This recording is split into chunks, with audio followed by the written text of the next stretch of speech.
ಉಡಾಯಿಸೋ ಖಾರ ಬಣ್ಣ ರುಚಿಯನ್ನು ನೀಡುತ್ತದೆ. ಮೆಣಸಿನ ಪುಡಿ ಚಿಂದಿ ಉಡಾಯಿಸೋ ಖಾರ ಬಣ್ಣ ರುಚಿ. ಏನು ಮಹಾರಾಷ್ಟ್ರದ ಪಶ್ಚಿಮ ಘಟ್ಟದಲ್ಲಿ ನಿರಂತರವಾಗಿ ಧಾರಾಕಾರ ಮಳೆ ಸುರಿತಾ ಇರುವ ಹಿನ್ನೆಲೆಯಲ್ಲಿ ಈಗಾಗಲೇ ಬಾಗಲಕೋಟೆ ಜಿಲ್ಲಾದ್ಯಂತವೂ ಕೂಡ ನದಿ ಪಾತ್ರದಲ್ಲಿ ಪ್ರವಾಹ ಸೃಷ್ಟಿಯಾಗಿರುವಂತದ್ದು, ಅದಕ್ಕೆ ಸಾಕ್ಷಿಯಾದಂತಹ ಒಂದು ದೃಶ್ಯವನ್ನ ನಾವು ತೋರಿಸ್ತಾ ಇದೀವಿ. ಇದು ಬಾಗಲಕೋಟೆ ಜಿಲ್ಲೆ ಮುಧೋಳ ಸಮೀಪದಲ್ಲಿರುವಂತಹ ಒಂದು ಘಟಪ್ರಭಾ ನದಿಯ ಯಾವ ರೀತಿ ಅದು ಹರಿತಾ ಇದೆ ಅನ್ನೋದಕ್ಕೆ ಸಾಕ್ಷಿಯಾದಂತಹ ದೃಶ್ಯ ಇದು.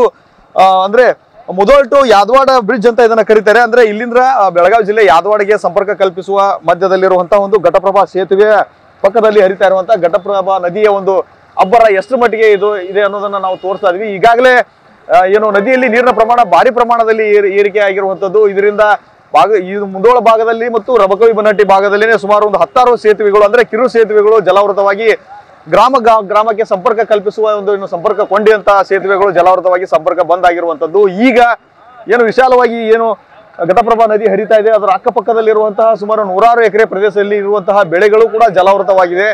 ಅದರಿಂದಲೂ ಕೂಡ ರೈತರಿಗೆ ಭಾರಿ ಪ್ರಮಾಣದಲ್ಲಿ ಹಾನಿ ಆಗ್ತಾ ಇರುವಂತದ್ದು. ಅದರ ಜೊತೆಗೆ ಈ ರಸ್ತೆ ಏನಿದೆ ಮುಧೋಳದಿಂದ ಯಾದವಾಡಕ್ಕೆ ಸಂಪರ್ಕ ಕಲ್ಪಿಸುವಂತಹ ರಸ್ತೆ ಪ್ರತಿನಿತ್ಯ ಕೂಡ ಸಾವಿರಾರು ವಾಹನಗಳು ಇಲ್ಲಿ ಓಡಾಡ್ತವೆ. ಸುಮಾರು ಜನರು ಇಲ್ಲಿ ಅಂದ್ರೆ ಸಹಜವಾಗಿ ವಿದ್ಯಾರ್ಥಿಗಳು ಶಾಲಾ ಕಾಲೇಜಿಗೆ ಬರುವಂತದ್ದಾಗಿರ್ಬೋದು, ಆ ಭಾಗದಲ್ಲಿರುವಂತಹ ರೈತರು ಮುಧೋಳಕ್ಕೆ ಏನಾದರೂ ಮಾರುಕಟ್ಟೆಗೆ ಬರುವಂತದ್ದಾಗಿರ್ಬೋದು, ಅಥವಾ ಯಾವುದೇ ಸಾಮಾನುಗಳನ್ನ ಖರೀದಿ ಮಾಡುವಂತ ವಿಚಾರ ಆಗಿರ್ಬೋದು, ಬಸ್ಗಳಾಗಿರ್ಬೋದು, ಇಲ್ಲಿ ಪ್ರತಿನಿತ್ಯ ಓಡಾಡುವಂತ ಕೆಲಸ ಆಗುತ್ತೆ. ಈಗ ಈ ಒಂದು ಏನು ಘಟಪ್ರಭಾ ನದಿ ಅಪಾಯದ ಮಟ್ಟ ಮೀರಿ ಹರಿತಾ ಇರೋದ್ರಿಂದ ಯಾವುದೇ ರೀತಿ ಜನರಿಗೆ ತೊಂದರೆ ಆಗಬಾರದು ಅನ್ನೋ ನಿಟ್ಟಿನಲ್ಲಿ ಮುಂಜಾಗ್ರತಾ ಕ್ರಮವಾಗಿ ಇದನ್ನ ಈಗ ಬಂದ್ ಮಾಡುವಂತ ಕೆಲಸವನ್ನ ಪೊಲೀಸರು ಮಾಡ್ತಾ ಇದ್ದಾರೆ. ಆ ಭಾಗದಲ್ಲಿ ಈಗಾಗಲೇ KSRTC ಬಸ್ ನಿಂತಿದೆ. ಆದ್ರೂ ಕೂಡ ಬೈಕ್ ಸವಾರರು ಯಾರು ಹೋಗಬಾರ್ದು ಅಂತ ಪೊಲೀಸರು ಹೇಳಿದ್ರು ಕೂಡ ಎಲ್ಲೋ ಒಂದ್ ಕಡೆ ಅವ್ರ ಮಾತನ್ನ ಕೇಳದೇನೆ ಬೈಕ್ ಸವಾರರು ಕೂಡ ಬರುವಂತ ಒಂದು ದುಸ್ಸಾಹಸವನ್ನ ಮಾಡ್ತಾರೆ. ಯಾಕಂತಂದ್ರೆ ನೀರಿನ ಸೆಳವು ತುಂಬಾನೇ ಜಾಸ್ತಿ ಆಗಿರುವಂತದ್ದು. ಸ್ವಲ್ಪ ಮಟ್ಟಿಗೆ ಇಲ್ಲಿ ಅಮಾರಿದ್ರು ಕೂಡ ಘಟಪ್ರಭಾ ನದಿ ಪಾಲಾಗುವುದರಲ್ಲಿ ಯಾವುದೇ ರೀತಿಯ ಸಂಶಯವಿಲ್ಲ.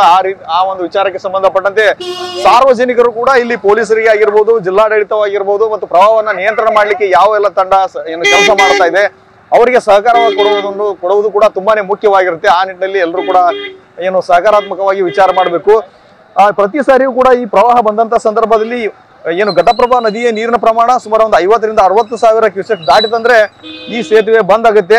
ಅಂತಹ ಸಂದರ್ಭದಲ್ಲಿ ಈ ಒಂದು ಸಂಪರ್ಕ ಸೇತುವೆ ಬಂದ್ ಆಗಿದ್ರೆ ಈ ಗ್ರಾಮಸ್ಥರು ಬೇರೆ ಬೇರೆ ಊರುಗಳಿಗೆ ಹೋಗ್ಬೇಕಂದ್ರೆ ಸುಮಾರು 30 ರಿಂದ 40 ಕಿಲೋಮೀಟರ್ ಸುತ್ತುವರೆದು ಹೋಗುವಂತ ಪರಿಸ್ಥಿತಿ ಇಲ್ಲಿನ ಜನರಿಗೆ ಬಂದು ಹೋಗ್ತಾ ಇರುವಂತದ್ದು. ಇದಕ್ಕೆ ಒಂದು ಶಾಶ್ವತವಾದಂತಹ ಪರಿಹಾರವನ್ನ ಕಲ್ಪಿಸಿಕೊಡುವಂತ ಕೆಲಸ ಮಾಡಬೇಕು. ಇಲ್ಲಿ ಸ್ಥಳೀಯರಿದ್ದಾರೆ, ಮಾತಾಡ್ಸೋಣ ಏನ್ ಹೇಳ್ತಾರೆ ಅಂತಂದು. ಸರ್, ಈಗ ನೀರು ಭಾರಿ ಪ್ರಮಾಣದಲ್ಲಿ ಬರತೈತಿ, ಈ ಸೇತುವೆ ಎಲ್ಲ ಬಂದ್ ಮಾಡತ್ತಾರ, ನಿಮಗೆಲ್ಲ ಮುಂದೆ ಹೋಗ್ಲಿಕ್ಕೆಲ್ಲ ಎಷ್ಟು ತೊಂದರೆ ಆಗೈತಿ ಇನ್ಮೇಲೆ? ಇದು ಬಹಳ ತೊಂದರೆ ಆಗತ್ತೀರಿ ಸರ್. ಅಂದ್ರೆ ನಮ್ಮ ರೈತರಿಗೂ ಹಾಗೂ ನಮ್ಮ ಶಾಲಿ ಹುಡುಗರಿಗೂ ಶಿಕ್ಷಕರಿಗೂ ಹಳ್ಳಿ ಮತ್ತು ನಮ್ಮ ಅಕ್ಕ ತಂಗಿಯರು ಎಲ್ಲ ಬಂಧುಗಳಿಗೂ ಭಾಳ ಇದು ಪೂಲಿನಿಂದ ಭಾಳ ಆಗುತ್ತೆ. ಪೂಲ್ ಸ್ವಲ್ಪ ಹೈಟ್ ಆದರೆ ನಮಗೆ ಸ್ವಲ್ಪ ಸರಿ ಅನಿಸ್ತಾ ಇದು. ಏಕೆಂದರೆ ಇದು ಪೂಲಿನ ಸಂಬಂಧ ಈಗ ನಡ್ಕೋತ ಅಡ್ಡಾಡೋ ಮಂದಿ ಇನ್ನೂ ಅಬ್ಸರ್ವ್ ಮಾಡ್ತಾ ಇದ್ದೀರಾ. ಅದರ ಸಂಬಂಧ ನಾವು ಒಂದು ಹೇಳೋದು, ದಯವಿಟ್ಟು ಎಲ್ಲರೂ ಸೇತುವೆ ಸ್ವಲ್ಪ ಹೈಟ್ ಮಾಡಿದ್ರೆ ನಮಗೊಂದು ಪುಣ್ಯ ಆಗುತ್ತೆ.